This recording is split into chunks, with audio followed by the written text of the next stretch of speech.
Mothers tend to have an intuition about certain things. When Kay Parker met her daughter's fiance, he easily earned her seal of approval. But then she discovered a strange photo from years earlier that sent her suspicions into overdrive. Was this man really who he seemed to be? Hello, story lovers. I'm Scott Leffler, and here is Mom suspicious of daughter's fiance uncovers a strange photo that confirms her theory. Before we move on, make sure you smash that like button, subscribe to our channel, and activate the notifications bell for new amazing videos. Several years before there was a fiancé in the picture, Kay's daughter Heidi was accepted into the University of Newcastle. While moving away from home would be a massive change, no one imagined what the future had in store for the family. In the fall of 2011, Heidi set out for her new home.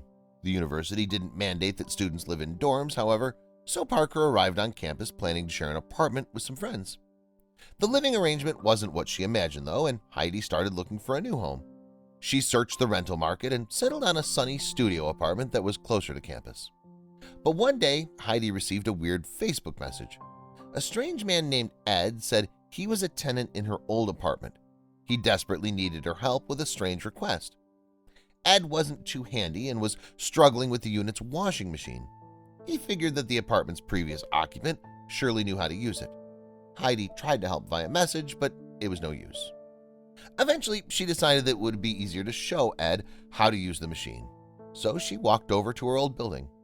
Before long, the stranger's clothes were fresh and clean. As Heidi was getting ready to leave, Ed asked her to wait. There was one more question he needed Heidi to answer. Would she like to go on a date with him? Heidi had thought Ed was attractive ever since he first messaged her, so she agreed. The pair would have their first date at a local cafe and immediately hit it off. They quickly became a couple and dated throughout university. But before long, one specific date was looming: graduation. Was their relationship strong enough to survive the end as their time of classmates? The couple wanted to give life together a shot, so they both moved to London. Heidi and Ed rented separate apartments at first, however, temporarily putting their careers before their relationship. Their relationship not only survived the extra space, but flourished. Before long, the couple was living together again. At that point, the pair decided there was only one thing they still needed to do.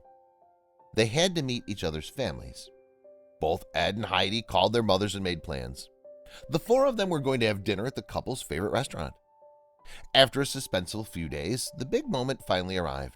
Both Ed and Heidi walked into the restaurant with their mothers. The fate of their relationship would come down to this evening. Thankfully, everyone hit it off. Before long, both mothers were swapping stories and family memories like a pair of old friends. It turned out that they even shared one unique mutual interest. Both families loved sailing and had taken several vacations to the same parts of the Mediterranean. Kay even shared an embarrassing story about Heidi meeting her first crush in Turkey, but the kids interrupted with some important news. Shortly before the dinner, Ed had proposed to Heidi. The couple would finally tie the knot. The two mothers were shocked, but after a few minutes, their emotions changed to unbridled joy. There was a wedding to plan. After Kay returned home, she started straightening up the house. Between pre-wedding supplies and post-ceremony gifts, she wanted to have some extra room in the attic. There, she found something strange tucked in a corner. It was a photo album caked in dust. Kate hadn't flipped through it in years, but she figured that her daughter's wedding was a good excuse to reminisce. She sat down and cracked open the cover. The album contained pictures from the family trip to Turkey. One picture, however, caught her eye. It was of a young Heidi with a boy. The anecdote Kay shared at dinner was caught on film. He was Heidi's first boyfriend, and the pair had spent virtually the whole vacation holding hands. But then Kay's mind started to race. Something about this boy seemed familiar, as if she'd seen him recently. After a few minutes, everything clicked. His name was Ed, just like Heidi's fiance.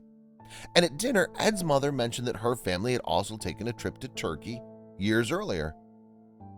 Kay quickly snapped a picture of the photo album and sent it to Ed's mom, Fiona. Almost instantly, her phone started ringing. Unsurprisingly, her new friend needed to speak with her about their kids. Fiona confirmed what seemed impossible. That boy was her son. Heidi and Ed had first met and began life as a couple as a pair of 6-year-olds. Now they were about to get married. Clearly, Heidi and Ed were destined to be together. buoyed by the belief that the couple happily tied the knot in August 2017. But that wasn't the end of their story. Inspired by the couple's connection, both Heidi and Ed's families have also become fast friends. At the end of the day, it had to be fate. The two groups were just meant to be united. Ed and Heidi lucked out. They knew not all blasts from the past were positive. In fact, they'd heard of another English couple that found their prior connection wasn't so happy and sweet. Paul and Lee both sat down at their respective laptops, logged into a dating site, and hoped to find their very own "you've got mail" style head-over-heels romance. Then, with the ding of notification, their lives were completely upended. The two Brits were stunned by the ease of their conversations. Each day, their connection grew stronger as they divulged more personal details. Soon, both were on the same page. They'd caught feelings. Still, they were hesitant. They heard their fair share of catfishing horror stories to know that an online Prince Charming could likely be a total fake. As the months ticked by, Paul and Lee let their barriers fall, confiding more of themselves than they ever had before. Their lives continued, work, family, friends, all the while their best confidant was miles away. The seriousness of their feelings made it safer to be tethered to their phones, but after 2.5 years they could no longer avoid the inevitable. Palms sweaty, rattled with nerves, the two of them made the leap to finally come face to face. Paul remembered. It was emotional because we'd been talking for so long. Still, both feared the meeting would tank the relationship. But it was fireworks. They were one of those online success stories. They'd found love on the internet, being with a person they'd stayed up late talking to, who they'd messaged every day for years. It was such a relief to know they could be together forever. Seamlessly, they slipped into a serious, committed relationship. Lee and Paul had skipped all the awkwardness of the early stages of dating. Talks of marriage bubbled up earlier. The only word that felt adequate to describe each other? Soulmate. Within a week of meeting, Paul and Lee began introducing their friends to their online mystery men they'd prattled on about for years. Once their pals saw the grins on their faces, they gave a quick stamp of approval. It was obvious. Paul and Lee were in love. Before they could swap rings, there was one more traditional hoop to jump through: meeting the parents. Honestly, they couldn't wait. They were sure their families would be just as smitten with their beaux as they were. Lee's family was first. He prepped his mom, Ina, that this one was the real thing. When they walked in the door, it was hugs all around. Paul made a perfect impression, and the whole family felt firm he was a worthy match for Lee. Ina watched her son interact with Paul. He was clearly infatuated. But as her eyes drifted to her son's lover, she couldn't help but think there was something about this kind, dark brown eyes that made her feel like she'd known him for ages. The more she looked, Ina realized his eyes reminded her of someone she'd committed to memory. When I saw Paul for the first time, I instantly thought he looked like my ex-husband Ron. She wasn't the only one. A few of the other family members piped up about the resemblance of Ina's ex-husband. As their evening progressed, Lee's family peppered Paul with questions to get to know him. Instead, his answer to one question instantly shifted the mood. Paul didn't just resemble Ina's ex Ron, they bizarrely shared the same last name. Lee's family pressed Paul about his relatives, but he couldn't clarify much.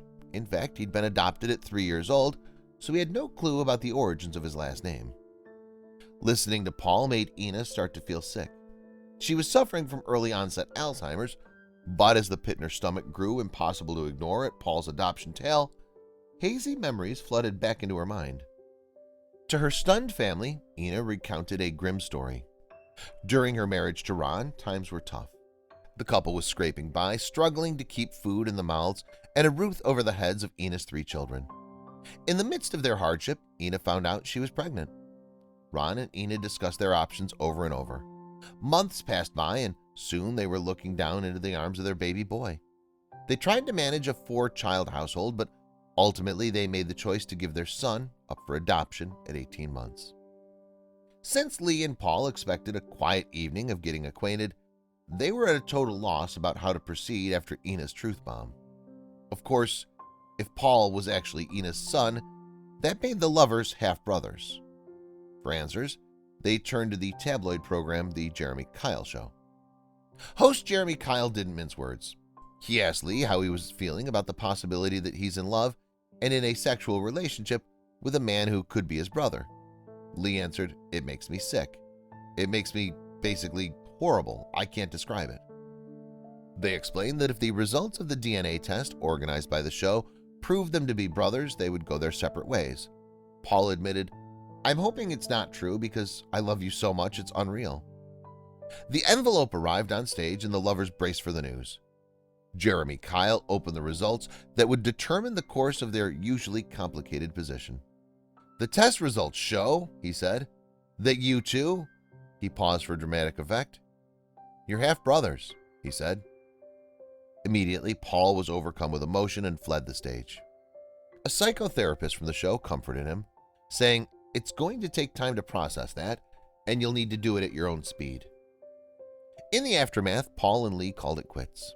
Neither of them could continue a romantic relationship now that they knew they were half-brothers.